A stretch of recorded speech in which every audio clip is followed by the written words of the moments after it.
siya sa best friend mo, pero hindi ka niya pwedeng mahalin kasi in love siya sa iba. Yun lang. Or kay kuya. Tapos diba, in love ka na nga sa best friend mo, tapos Ay. magkasabi-sabi pa siya sa, problema kami ng ano ko, ng girlfriend ko. Outs. May ganun eh. May lang akong ganun. May problem daw sila, tapos ako magkasabi, oh, ayusin yan, pero gusto ko siya. Ayusin nyo yan, yung tatapusin nyo ng maaga, gano'n.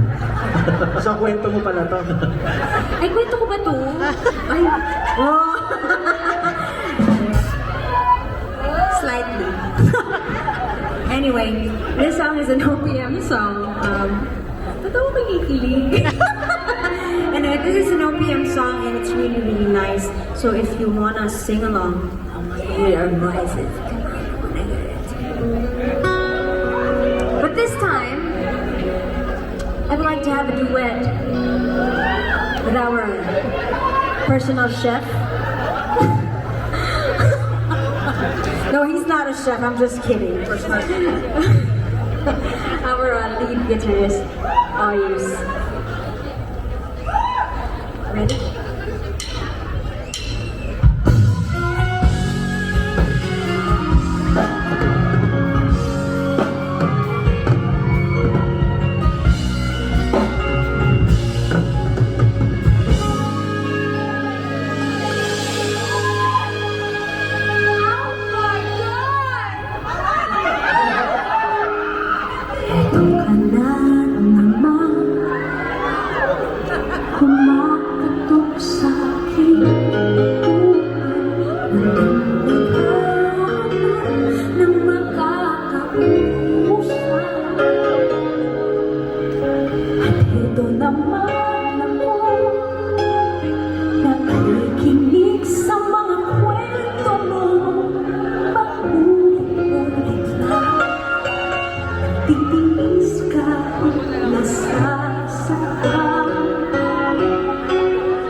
Hanggang na muli, luluha pa.